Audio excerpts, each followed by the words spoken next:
Sí, sí. Okay. Hola, buenas tardes. Good afternoon. Welcome to Sonar+D. Today we have a panel, Business for Creative Technologists, featuring John Acquaviva, Kalam and John Eades.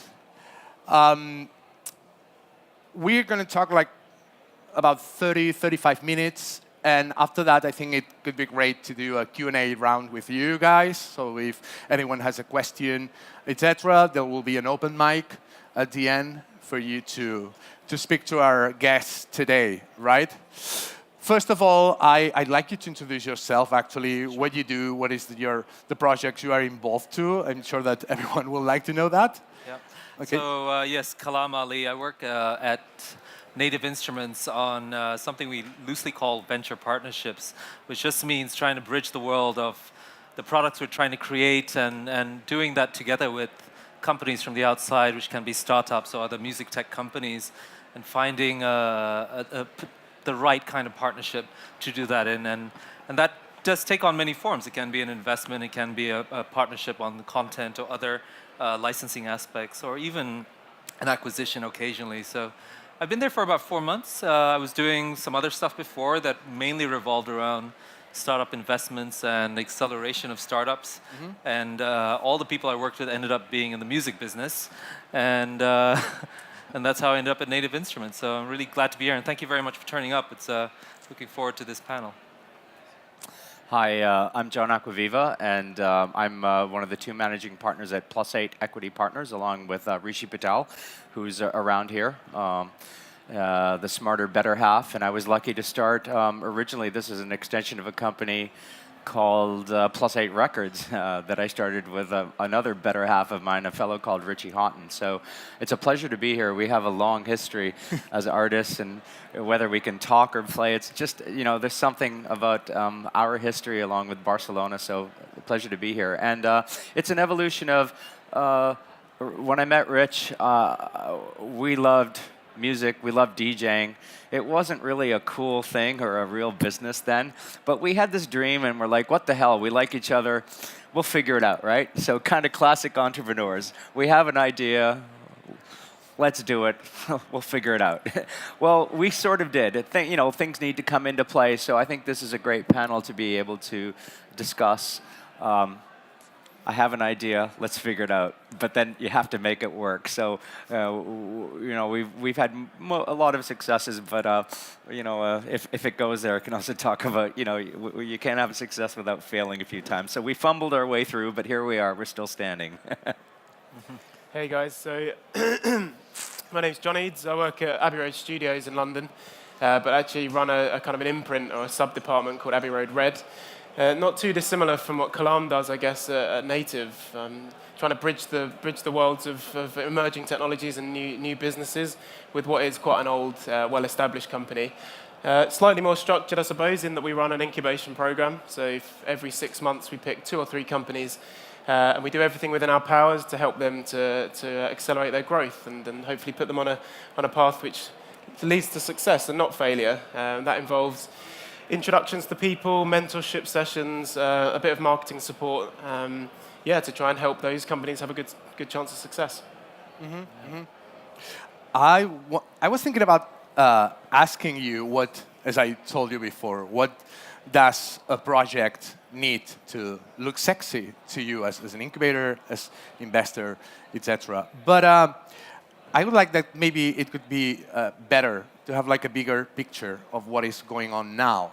What is the sexiest thing you've seen in the last 2 years in music technology, and why? Me first?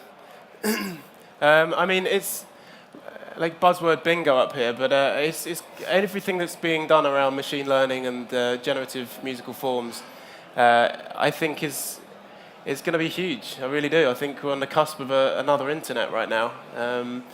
That sounds kind of sensationalist, but I really think that the sort of fundamental nature of how those technologies could infiltrate into our businesses makes them really powerful. So by far, that's the area that I'm most interested in, at least, and excited by. I think that our music culture and industry is really coming back, and it's more robust. It's in a good place. I think we've got a healthier, still not thriving ecosystem, but I think a healthy ecosystem provides for even bigger, better opportunities, and I think you're starting to see that. Music has put together its errors of technology 1.0. A lot of the world, thanks to the internet and technology, really advanced in technology 1.0. I think music did a good job of shooting itself in the foot. You know, the old guard fighting with the new guard. Music should be for free. No, you should be put in jail.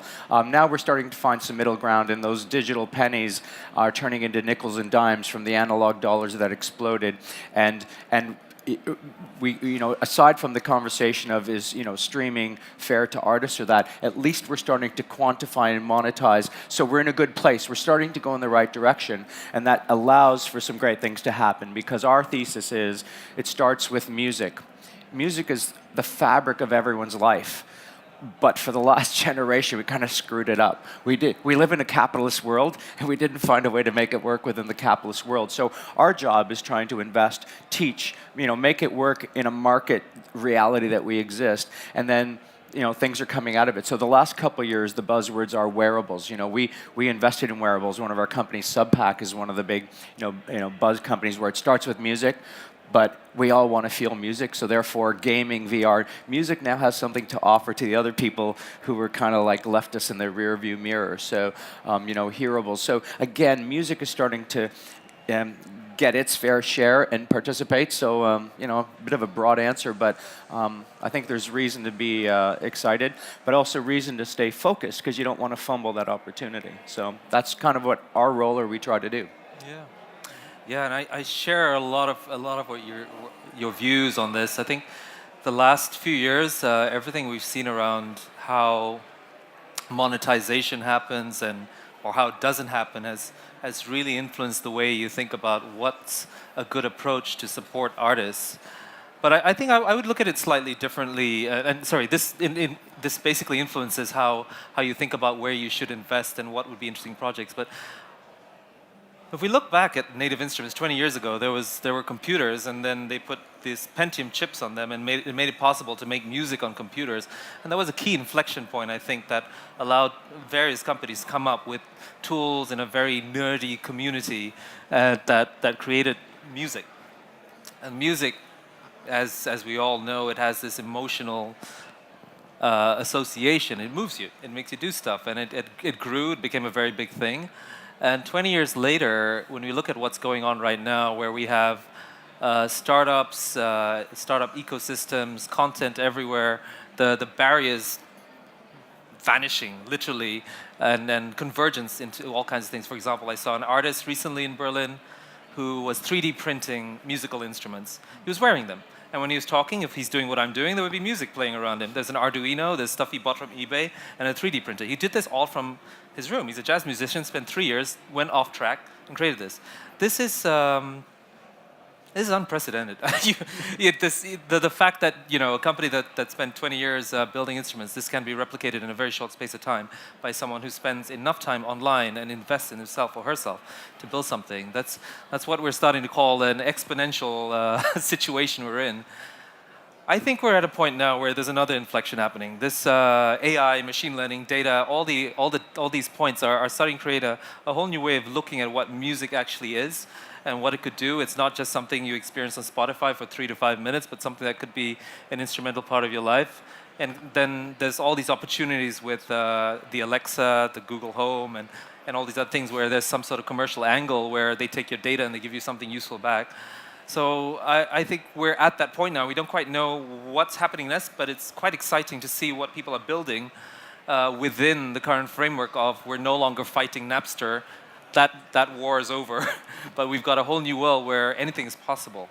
Mm-hmm. And anything can happen, can grow very quickly. So you need to somehow align yourself to the fact that startups are experiments, and it's okay to experiment because you learn a lot more from putting some money into that experiment than you would by not doing anything at all. Mm-hmm. And I think that's a difficult approach, to say the least, in a large company where you have to have very defined goals. But I think I think that's the right approach to how you think about what you should do with creative technologies. At some point, you will figure out what's the thing that works and commercializes and monetizes. But by that time, I'm sure you would have moved on to other things. I hope that made sense. I walked on for a bit, but actually, one of the, as you said, one of the biggest changes in the last 20 years has been the expansion of the whole concept of music technology. I mean, 20 years ago, we thought about music technology as instruments or software.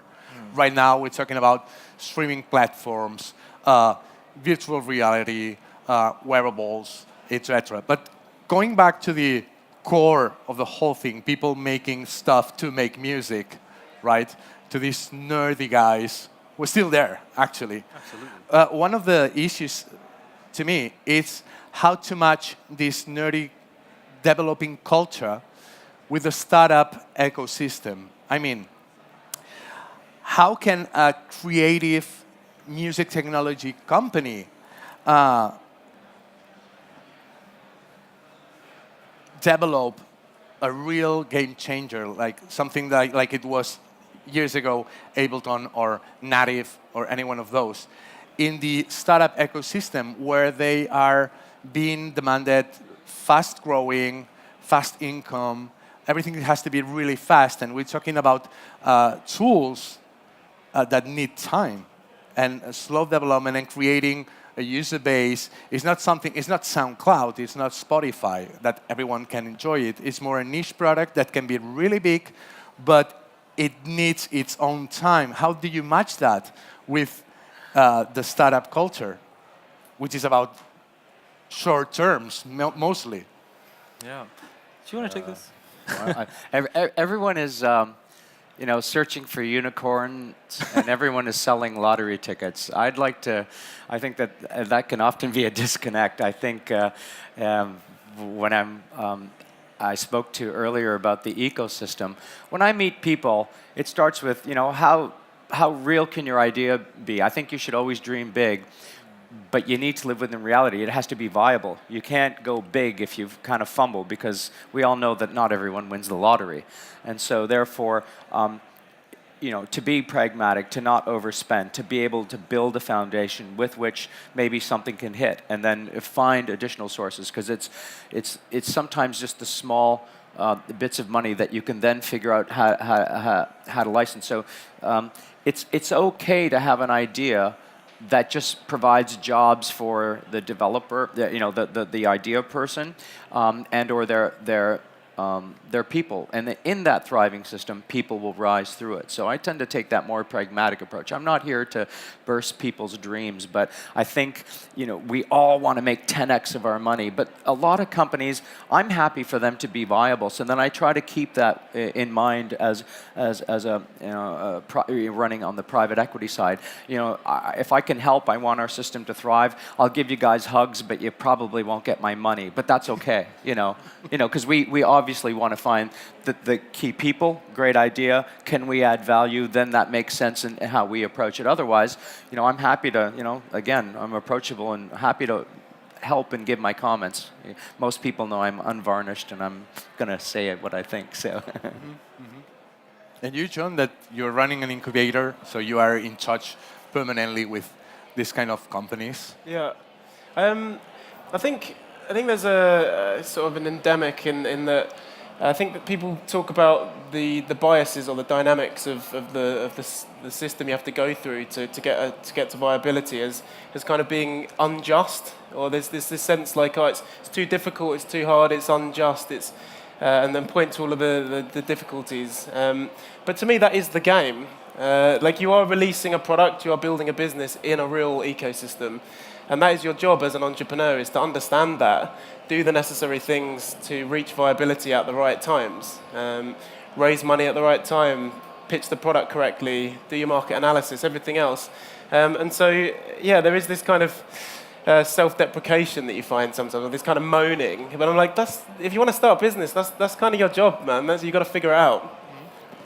Yeah, it's painful. It's painful for a lot of entrepreneurs, but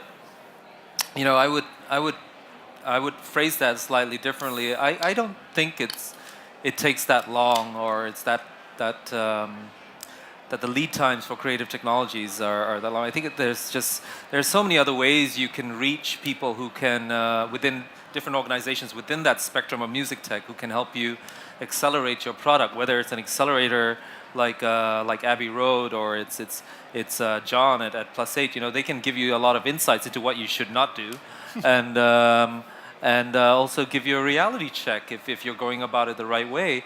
From the perspective of a company that ships products, I think the main thing is trying to figure out how we can do something together that that supports the very ambitious goals we have. So if we work with a company, it's just aligned. We want to make you huge as we want to go.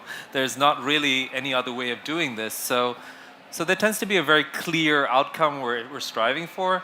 The path to getting there sometimes is you have to figure out how to do that within the complex product development environment of a large technology company.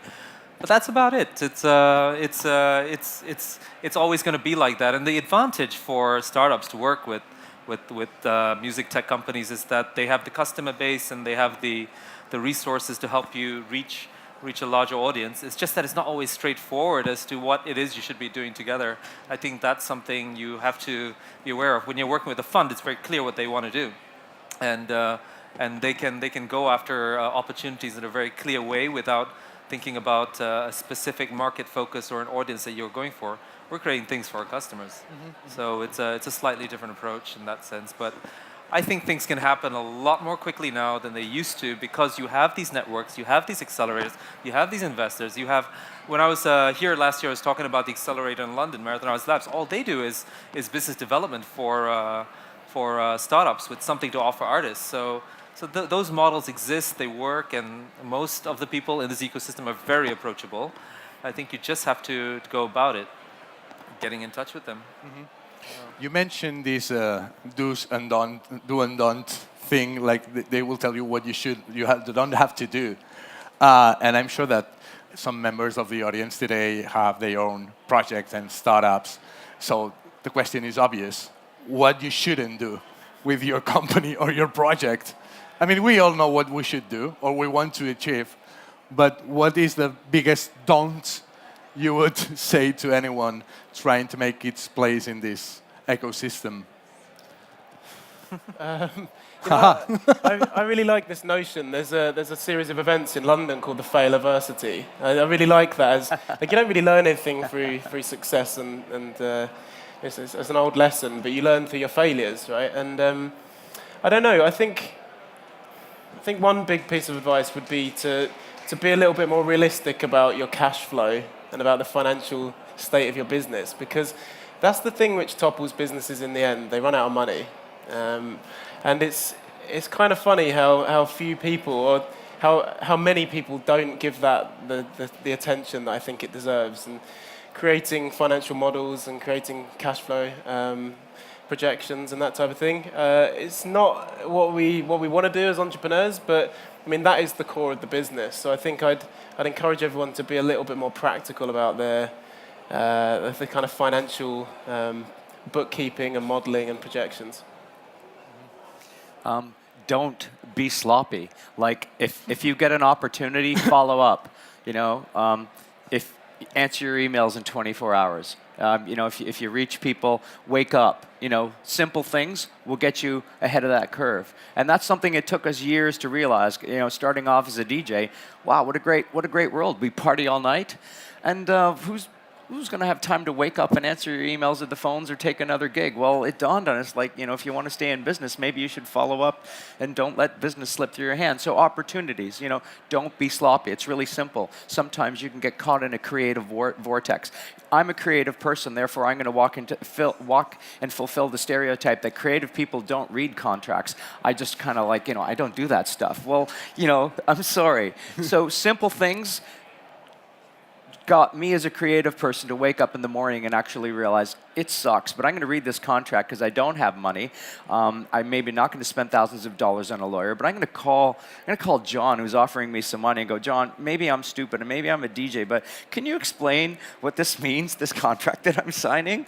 And if he can explain it, maybe I can trust him, or maybe I can then only spend $500 on a lawyer. But simple things like that kind of de-risk you going for broke, you know? And that's something that we learned ourselves organically. Took us 20, 30 years, but eventually we learned. so now we can claim to be experts. But don't make mistakes 2 times. So I try to keep it simple.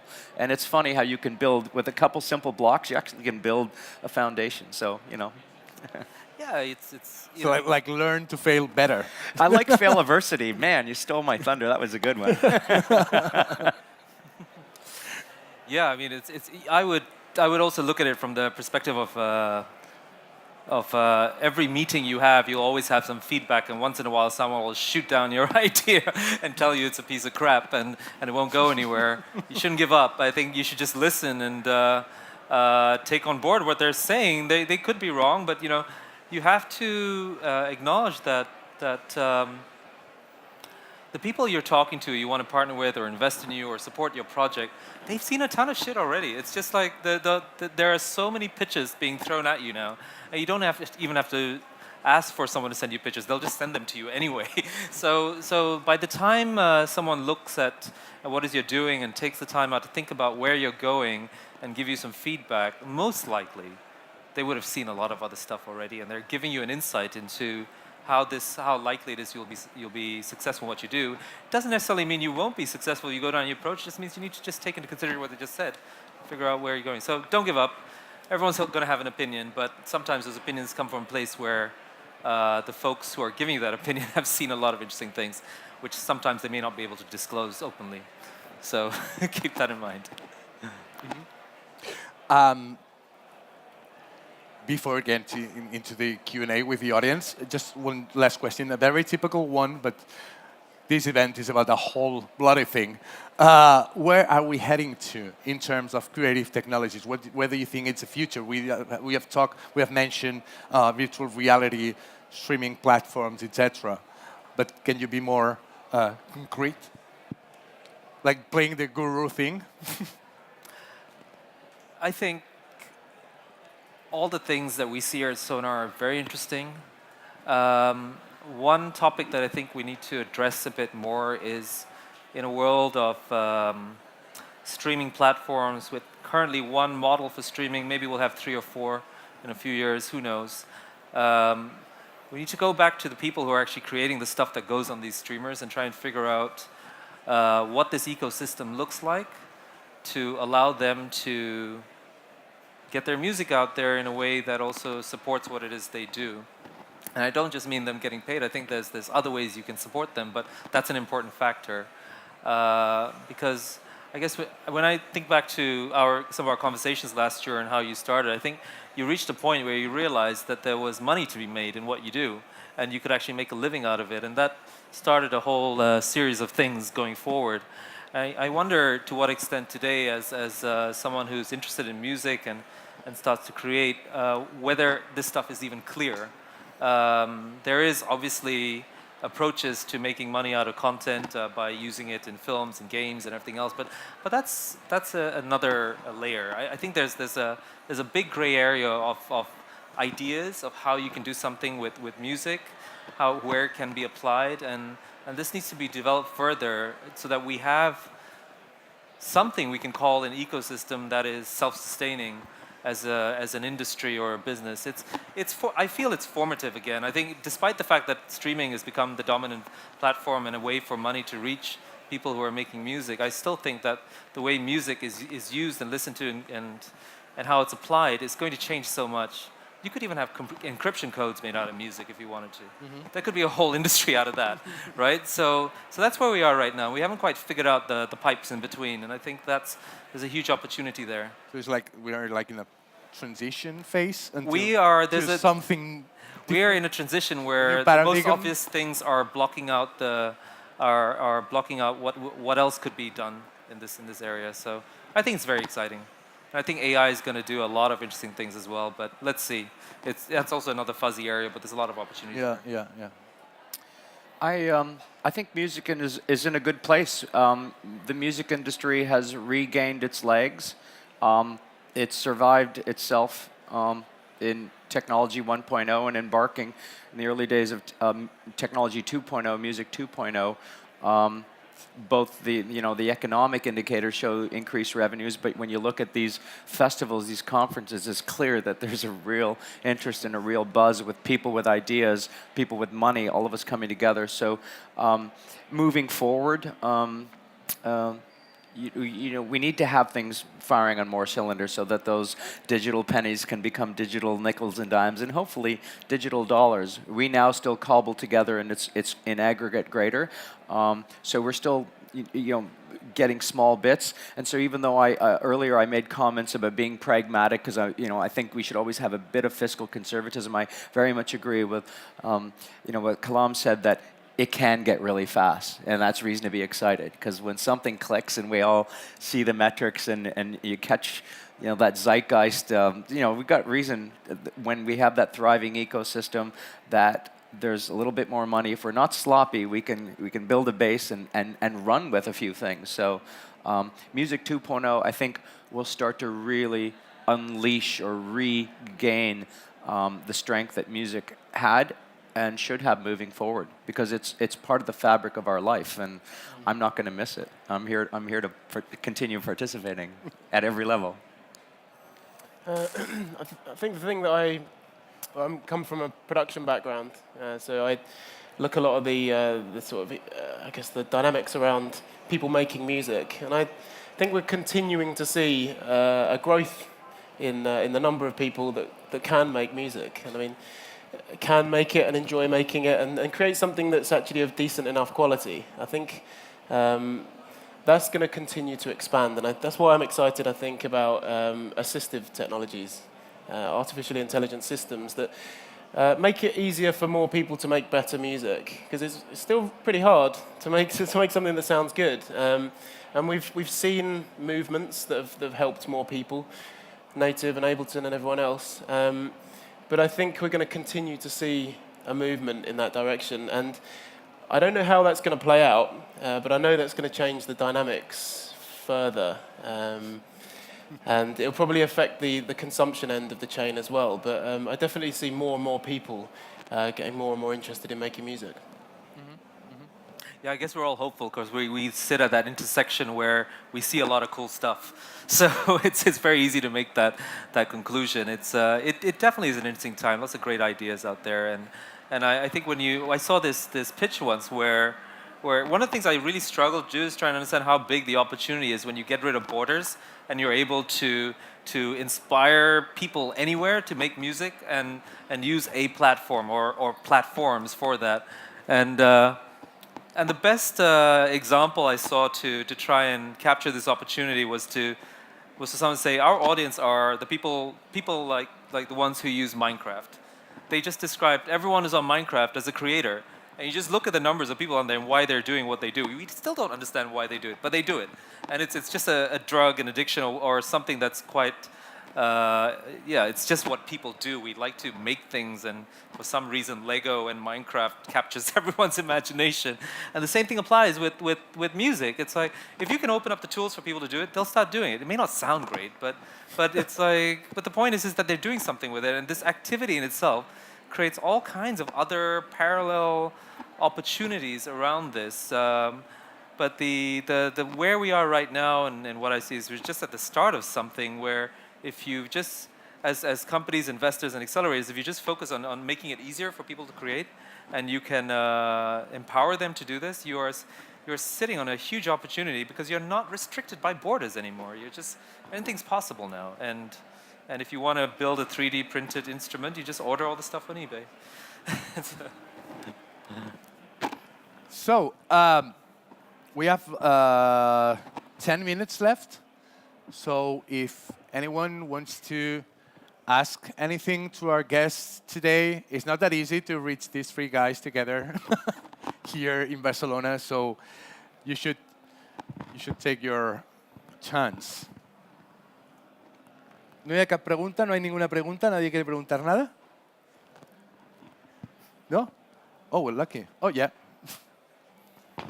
I'm still trying to formulate my question, but as a person who's a musician first and foremost, but I create music as software, so music with behaviors and functions, I've found that the usual kind of record label route is kind of closed to me because those channels aren't open to interactive music.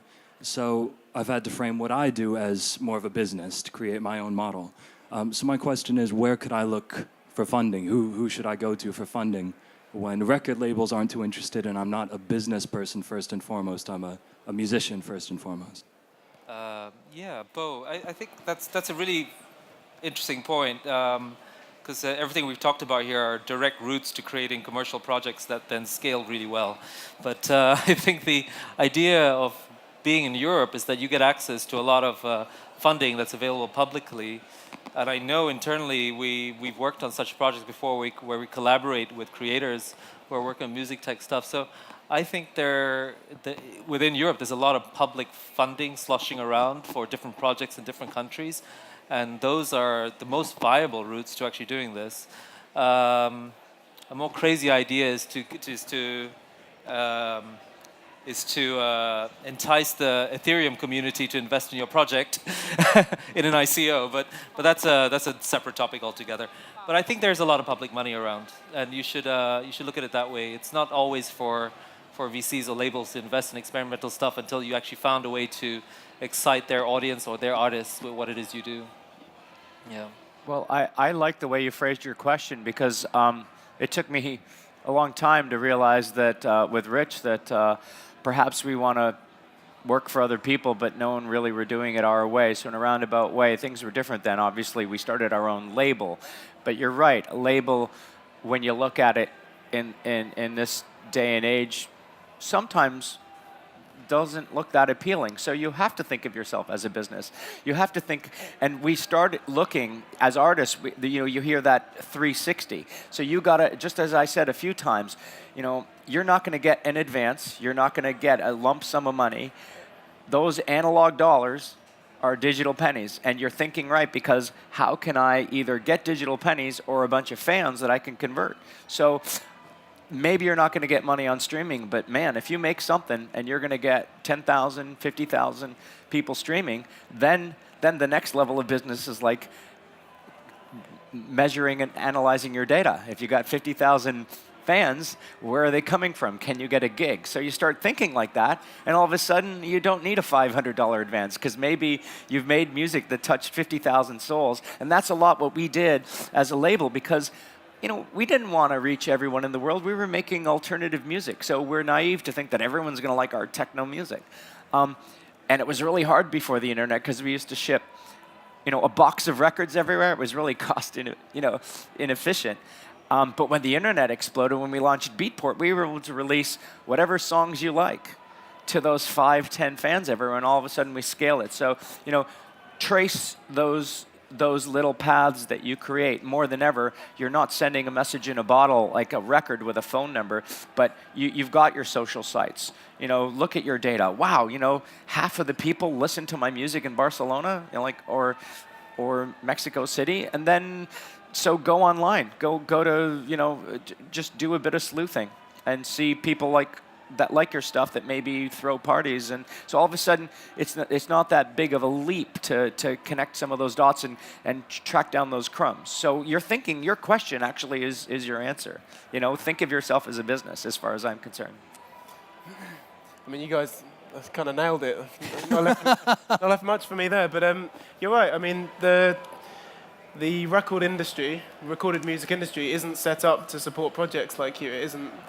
That's not what people are consuming on the other end, so they're not investing in those projects on the way in. And so there isn't an established kind of model for you to launch into. So you have to be a bit more guerrilla, I think, and maybe there are sort of subcultures building around, well, I know that there are, around interactive music and whatnot.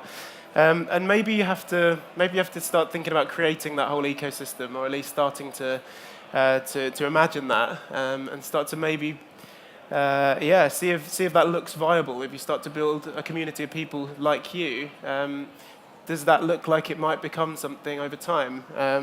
If not, maybe there is no business in that, and I'm not saying that is the case, but that's a reality you have to kind of leave open as a potential opportunity, and it's essentially doing some kind of market analysis or validation in advance, because it may be that there is no business, it may be just a passion project. But.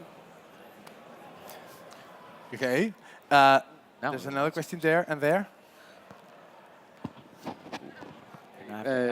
Rishi from +8. It just happens that I'm partners with John Acquaviva and Rich Houghton in this, but I'm just curious to know from the group.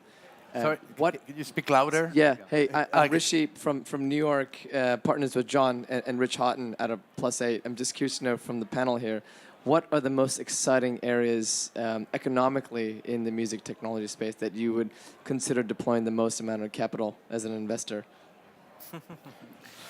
That's a good question. Who put him in the audience? There are actually two questions there. What are the most exciting, so where will you throw the most money?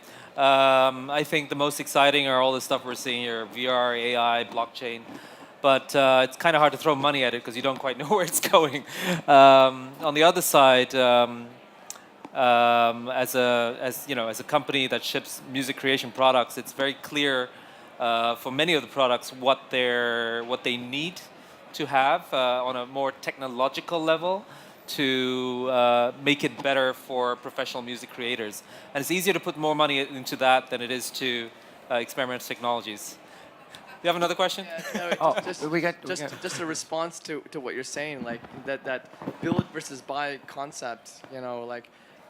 What is the internal analysis that you guys do at some point where it's like, well, you know what? Do I acquire it or can I actually build it internally? Like, am I actually able to build something that I can sell 10,000 units or not? Well, and that's challenging, especially as a hardware company. It is challenging. I think the way I'd frame it is there are lots of things we can do ourselves, but we have to ship products, and there are other people outside who can actually build that stuff, and they can do it in a really cool way, and we can work with them. So finding those people first is the big challenge, and the ones that you want to work with are also a challenge too. But you can get over that very quickly. The thing you have to nail down is how you work together. Not just on the legal side and the investment side or the acquisition side, but rather how you actually put resources on your side together with what they're doing and make that whole thing explode. Because there's such a room for failure in that. But that's it. We're thinking about that a lot. Sorry, I think we're running out of time, but there was one question left. So just one more question, and we could take it offline. We can talk after. outside. They say, absolutely. Sorry, we're out of this time for the schedule. Happy to chat with. Yeah. So thank you, Kalam. Thank you, Johns. Thank you. And thank you, everyone, for coming. You can meet the guys outside. Thank you.